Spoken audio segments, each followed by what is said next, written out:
Daloda sugar mill की जमीन को लेकर न्यायालयीन निर्णय से वहां के व्यवसायियों और रहवासियों में खलबली मची।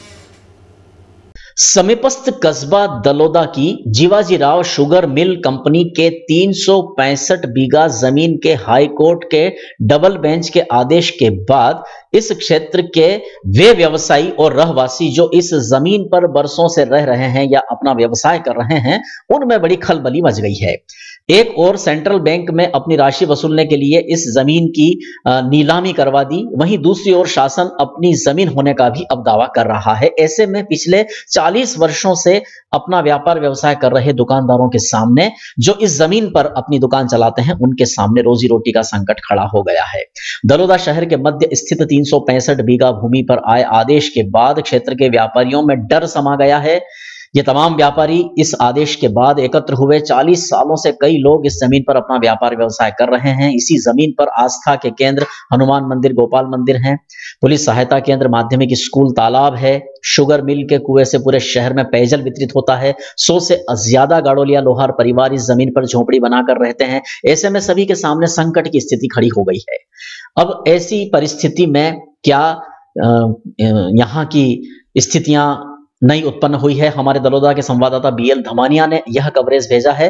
पहले हम सुनाते हैं आपको कि क्या कहते हैं यहाँ के वे व्यापारी जो विस्थापित होने के खतरे की जद में आ गए हैं। मीडिएटर कहीं न कहीं भूमिका उनको निभाना चाहिए। बिल्कुल निभाना चाहिए। कोर्ट का फैसला सरकार चाहे जो कर सकती है और कोर्ट का फैसला निश्चित रूप से उनके पक्ष में आया है, लेकिन हम लोगों का क्या होगा, इसका चिंतन तो सरकार को ही करना पड़ेगा। आगे क्या करेंगे अगर नहीं होता है तो? क्योंकि आपके ऊपर तो यदि सकारात्मक रूप से पहल सामने वाले की ओर से की जाती है और हमारे हित के ध्यान में रहते हुए कोई निर्णय लिया जाता है तो ठीक है, वरना फिर हम इसके बाद क्या होता है ये सब हम लोग व्यापारी मिलकर बैठक करके आगे के आंदोलन की रूपरेखा बनाएंगे। तिथि अब आप लोग क्या चाहते हैं? क्या आपकी प्रोसीजर पूरी? हमारे प्रोसीजर हम चाहते हैं, हम पिछले 25-30 साल से इस शुगर मिल की ज़मीन में बैठे हुए तत्कालीन प्रबंधन से हमने ज़मीन खरीदी थी और बाकायदा रजिस्ट्री करवाई थी। अब कुछ के पास रजिस्ट्री है, कुछ के पास किराया पर्ची है, कुछ हो रहा है। हम 130-40 दुकानदार लोग कई सालों से छोटे दुकानदार व्यवसाय कर रहे हैं। क्योंकि तत्कालीन समय वो शुगर मिल को ज़मीन दी थी, शुगर मिल उस समय घाटे में चल रहा था, इस कारण ज़मीन सेंट्रल बैंक की गिरवी रख दी गई थी। क्योंकि रजिस्ट्री पहले से हमारे पास थी और ये सेंट्रल बैंक ने इसको ध्यान में नहीं रखते हुए सेंट्रल बैंक सिंगल टेंडर पे इसको नीलाम कर दी थी। अब नीलामी में माननीय उच्च न्यायालय का फैसला आया कि इसका नामांतरण किया जाए। क्योंकि फैसला सर्वमान्य है और हम पिछले 30-35 साल से बैठे हुए, हम कहाँ जाएंगे? अब अगर ऐसा नामांतरण होता है तो तब हमको उग्र आंदोलन करना पड़े, क्योंकि हम बेरोजगार हो जाएंगे और रहने के लिए हमारे पास छत भी नहीं बचेगी। आज के इसी मामले को लेकर एडवोकेट महेश मोदी से जब हमारे दलोदा संवाददाता ने चर्चा की तो उनका यह कहना था। लगभग 2006 से पहले से दावा चल रहा है, मामला चल रहा है। जब शुगर फैक्ट्री ने लोन लिया था सेंट्रल बैंक से, तो सेंट्रल बैंक ने रिकवरी के लिए सूट फाइल किया। पहले सूट मंचों में चला जिसमें शासकीय पार्टी था। उसके बाद ये डीआरटी एक्ट बनने के बाद में ये जबलपुर ट्रांसफ़र हो गया। वहाँ पे ये दावा डिग्री हुआ ये बैंक के पक्ष में, सेंट्रल बैंक के पक्ष में। उसके बाद में इसके बाद में ये मामला हाईकोर्ट में गया और वहाँ से इसके नीलामी के ऑर्डर हुए ज़मीन के, जिसमें शासन ऑर्डर ये हुआ था कि जीवाजीराव शुगर कंपनी एवं शासन दोनों संयुक्त रूप से या पृथक पृथक बैंक के लोन का मई ब्याज के भुगतान करें। ऐसी स्थिति न तो जीवाजीराव द्वारा पैसा जमा किया गया न शासन के द्वारा पैसा जमा किया। ये ऐसी स्थिति में फिर हाईकोर्ट ने ज़मीन और प्रॉपर्टी नीलामी के ऑर्डर पारित किए, जिसमें अंजना कंस्ट्रक्शन कंपनी ने ज़मीनों का नीलामी में क्रय की है।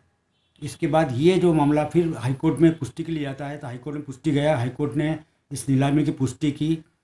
इस नीलामी को लेकर शासन के द्वारा, अन्य लोगों द्वारा काफ़ी आपत्तियां उठाई गई थी, जो हाईकोर्ट के द्वारा समय समय पर निराकरण की गई है। अंतिम रूप से इसकी पुष्टि कर कंपनी को, अंजना कंस्ट्रक्शन कंपनी को इस जमीन का आधिपत्य हाईकोर्ट के द्वारा दे दिया गया।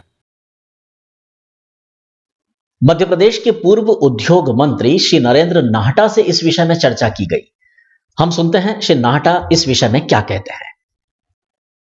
नहीं, ये कांग्रेस की सरकार में थी जब शुगर फैक्ट्री बंद की, तब भी भारतीय जनता पार्टी की सरकार थी। उसके बाद जब मेरे पास उद्योग विभाग आया, उसके बीच में दलोदा शुगर फैक्ट्री के लोग मालिक इस ज़मीन को बेच चुके थे जो उनका अधिकार नहीं था।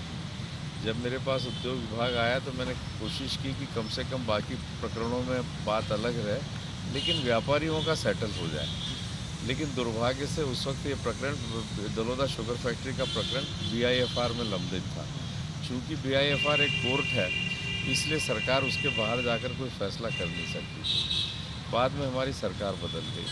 जब सरकार बदली तो ये DRT में प्रकरण चल रहा था। न तो सरकार ने इसको गंभीरता से लड़ा और सरकार ने अपनी ज़मीन को बड़ी आसानी से जाने दिया। उसका नतीजा निकला कि आज सरकार की इतनी महंगी ज़मीन भी चली गई और व्यापारी और समूचा दलोदा का व्यवसायी जगत आज परेशानी में आ गया। सरकार की भावनाएं क्या थी, वो सरकार और जनप्रतिनिधियों की नीयत क्या थी, वो इस बात से स्पष्ट होता है कि जब नामांतरण का प्रकरण तय भी नहीं हुआ था, उसका निराकरण भी नहीं हुआ था, और तब उन्हें यहाँ पर मेगा फूड प्रोसेस पार्क बनाने के लिए NOC दे दिया। इसका मतलब है कि जो उन दिनों सरकार में थे और जो उन दिनों जनप्रतिनिधि थे, उनकी कहीं ना कहीं उनके उनके काम जो है वो संदेह तो उत्पन्न करते हैं। आज उसका अब हुआ ये कि नतीजा जब उस वक्त बहुत ज़ोरों से बात चली, मीडिया ने उठाई, कांग्रेस वालों ने उठाई, तब सरकार जगी और पहली बार सरकार को लगा कि उन्हें लड़ना पड़ेगा अपनी साख बचाए रखने के लिए। तो वो शायद NOC भी निरस्त हुआ उस मेगा फूड पार्क का। इसके विरुद्ध कार्रवाई की सरकार ने। अगर यदि सरकार की इसमें सहमति नहीं थी तो एक बार जब सरकार ने किया तो मुझे लगता है सरकार पूरी गंभीरता से नहीं लड़ी, और जब ये नई सरकार बनी तब तक तो प्रकरण निराकरण की स्टेज पे था, और यही हुआ कि आज सरकार के बनने के 1 महीने के अंदर आज उसका फैसला आ गया। अब जब हाईकोर्ट से फैसला आ गया तो शायद एक ही विकल्प बचता है, वो ये कि सरकार सुप्रीम कोर्ट में जाए। वो मैं क्योंकि कानून को ज़्यादा समझता नहीं, इसलिए मैं नहीं कह सकता कि वो प्रकरण सरकार के पक्ष में कितना मजबूत होगा या व्यापारियों के पक्ष में कितना मजबूत होगा।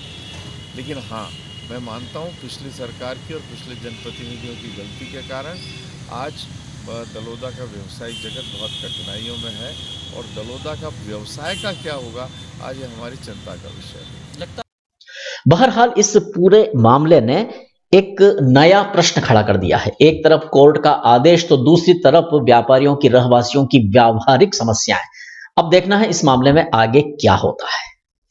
इसी मामले को लेकर विधायक यशपाल सिंह सिसोदिया से भी चर्चा की गई। उन्होंने इस मामले में अपनी सरकार की स्थिति स्पष्ट की, साथ ही जनता की लड़ाई में खुद को भी शामिल रखते हुए उनकी आवाज को बुलंद करने की बात कही। सुनते हैं हम विधायक श्री सिसोदिया क्या कहते हैं। क्या आप चूंकि आप जनप्रतिनिधि हैं, बिल्कुल क्षेत्र का विधायक होने के नाते, सीनियर विधायक होने के नाते, प्रतिपक्ष की भूमिका में होने के नाते दलोदा के आवाम को मैं आह्वान करता हूं कि इस आंदोलन में अपनी अहम भूमिका को निर्वहन करें। मैं उनके साथ कंधे से कंधा मिला करके चलूँगा। अगर हाईकोर्ट में जाना है तब भी जाया जा सकता हूँ। जिला प्रशासन से अगर संयुक्त रूप से मिलना है तो पूरी की पूरी दलोदा लगभग 10,000 लोग, 8,000 लोग, सबके सब इन लोगों के हकों में आवे और अपनी हक की लड़ाई के लिए अगर साथ आएंगे तो मैं निश्चित रूप से इनके साथ कंधे से कंधा मिला करके खड़ा रहकर के इनकी लड़ाई को ताकत तो दूंगा, इनकी लड़ाई को मजबूती प्रदान करूंगा। क्योंकि जिन लोगों के हाथों में ज़मीन गई है, अगर वो उदार मन नहीं रखते हैं, अगर उदारता का दिल नहीं रखते हैं, अगर उदारता का मन नहीं रखते हैं, तो मुझे लगता है कि सड़क पर आंदोलन करना पड़ेगा। और सड़क पर आंदोलन करने में जो जनता जनार्दन है, जिसका अहित हो रहा है, अहित होने वाली जनता के साथ में खड़ा रहूँगा।